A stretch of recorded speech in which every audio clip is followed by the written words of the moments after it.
అంటే కామ కళ అర్థం చేసుకోవడానికి తర్వాత నామములు కళావతి, కళాలాప, కాంత, కాదంబరి, ప్రియా. కళావతి అమ్మవారికి పేరు కళావతి. ఈ పేర్లు చాలామంది పెట్టుకుంటూ ఉంటారు కదా. ళా అనేది సంస్కృతంలో లేదు, అందుకే కళ అన్న తప్పు లేదు. తెలుగు వాళ్ళం కనుక కళ అన్న అమ్మవారి అనుకోరు, కానీ కళావతి ఇది మాట ఇక్కడ చెప్తున్నారు. కళావతి అంటే కళలు కలిగినది అని అర్థం. కళలంటే చెప్పుకున్న కామ కళ, పేరుకొక్క కళ ఇచ్ఛారూపంలో వచ్చింది, కానీ తర్వాత ఎన్నో కళలు వచ్చాయి కదా, అన్ని కళల రూపము ఇదొకటి. కళాలాపం, కళలే ఆలాపముగా కలిగినది. ఆలాపం అంటే మాటలు. ఏ మాటలను ఆలాపం అంటారండి? అరిచి తిట్టి కొట్టి మాట్లాడే మాటలు ఆలాపం అనకూడదట. ఆలాపం అంటే మృదు భాషణం అన్నారు ఇక్కడ. కళ అంటే మధుర భాషణం అన్నారు ఇక్కడ. కళ ఆలాప అంటే మధురంగా మృదువుగా మాట్లాడుతుందట.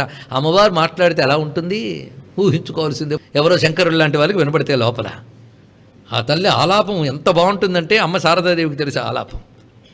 అదేగా మనం చెప్పుకున్నాం, నిజసల్లాప మాధుర్య వినిర్భత్సిత కచ్చపి, అది ఆవిడ ఆలాపం. కళ ఆలాప. కళ అంటే కళ శబ్దానికి అర్థమే కలకంఠి అని లోకంలో వ్యవహారం ఉంది చూసారా. తర్వాత వస్తుందండి మరొక చోట కలకంఠి, అలాగే కలహంస.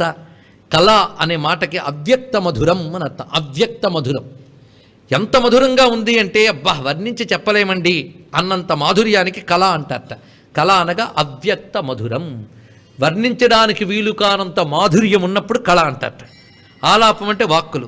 అమ్మ మాటలు ఎంత బాగున్నాయంటే ఇలా ఉంటాయని వర్ణించి చెప్పలేనంత మధురమైన వాక్కులు కనుక కళాలాప. అమ్మ వాక్కులు ఏమిటి? కళలే. కళావతి, కళాలాప అనే మాట అర్థం చేసుకోవాలి. మొదటి దానిలో కళలు అంటే విద్యలు. విద్యలన్నీ అమ్మ ఆలాపములే. అమ్మ నోటి నుంచి వచ్చే విద్యలన్నీ అమ్మ మాటలే కదా విద్యలు. అమ్మ వాక్కులు విద్యలు. వాక్కులంటేనే అమ్మ రూపములు, వాక్కులన్నీ విద్యలే. కానీ కళావతి అంటే విద్యలు కలిగినది అని అర్థంట. ఏ విద్యలవి? వేదాది సర్వ విద్యలు అమ్మ రూపములే. అవి ఎంత మధురమైనవి, ఎంత దివ్యమైనవి. అవి ఇలా ఉంటాయి, దాని మహిమ ఇలా ఉంటుంది, ఎవరైనా వర్ణించగలరా? అందుకే ఆ కళలు, ఆ విద్యలన్నీ అమ్మవారికి ఆలాపములు. అమ్మ కబుర్లే ఆ విద్యలన్నీ. అది కళావతి, కళాలాప. విద్యలు కలిగినది, విద్యలను పలుకున్నది. ఈ రెండింటికి ఇది అర్థం తెలిసింది కదా. అదేవిధంగా కళావతి అంటే కళలు కలిగినది అని. కళలు అంటే అమ్మవారి యొక్క రకరకాల శక్తులు అని ఇందాక చెప్పుకున్నాం. అలాంటి కళలు ఎన్ని ఉంటాయో చూడండి. మనకు తెలిసినటువంటి కళలు అగ్ని కళలు, సూర్య కళలు, చంద్ర కళలు, బ్రహ్మ కళలు, విష్ణు కళలు, రుద్ర కళలు, ఈశ్వర కళలు, సదాశివ కళలు. మొత్తం ఎన్నయ్యే? ఈ 8. ఒక్కొక్క దానిలో మళ్ళీ బోల్డ్ సంఖ్యలో ఉంటాయి. ఇన్ని కళలు అమ్మ రూపంతో, వీటితో ప్రపంచమంతా వ్యాపించిపోయిందిట. అగ్ని కళలతో, సూర్య కళలతో, చంద్ర కళలతో, బ్రహ్మ విష్ణు రుద్ర ఈశ్వర సదాశివ కళలతో వ్యాపించిపోయింది. అంటే సృష్టి స్థితి సంహార తిరోధానాగ్రహం అనే కృత్యములు, సూర్య చంద్ర అగ్నులు అనబడే శక్తులు, వీటితో ప్రపంచమంతా వ్యాపించింది. ఇన్ని కళలు కలతల్లి కళావతి. ఇది చూపిస్తున్నారు ఇక్కడ. అందుకే ఇది కూడా అమ్మవారి యొక్క అమృతాన్ని తయారు చేసుకునేటప్పుడు ఇవన్నీ ఆవాహన చేస్తారు. విశేషార్ఘ్యం తయారు చేసినప్పుడు మొత్తం ఈ కళలన్నీ అందులో ఆవాహన చేస్తారు. అంటే ఈ ప్రపంచమంతా అదే అమృతమే, అది తెలుసుకోవడం. అదే కళావతి, కళాలాప, కాంత. అమ్మవారు కాంతట. ఇది గొప్ప మాట.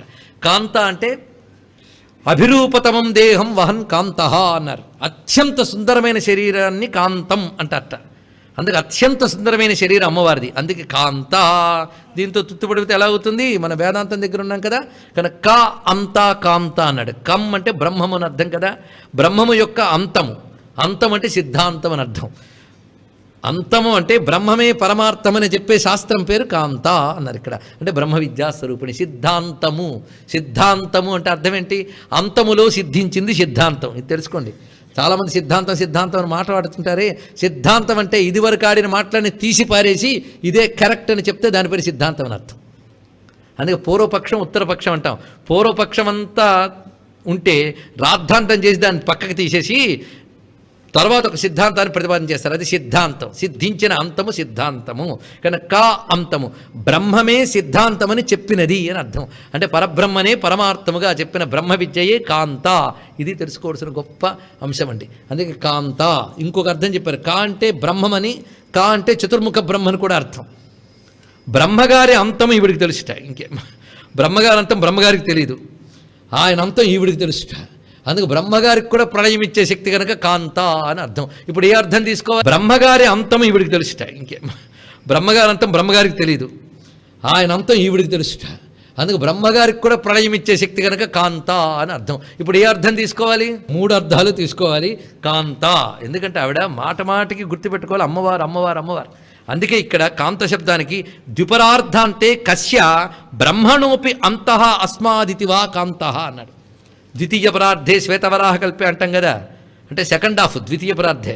బ్రహ్మగారికి ఫస్ట్ హాఫ్ అయిపోయింది, సెకండ్ హాఫ్ అంటే 50వ పళ్ళలో పడ్డాడు ఆయన. అది కూడా పూర్తయిపోయాక వాడు ఎప్పుడు పూర్తవుతాడు ఈవిడికి తెలుసుట, వాడికి అంతం ఇచ్చేది ఈవిడ. అందుకే కాంత.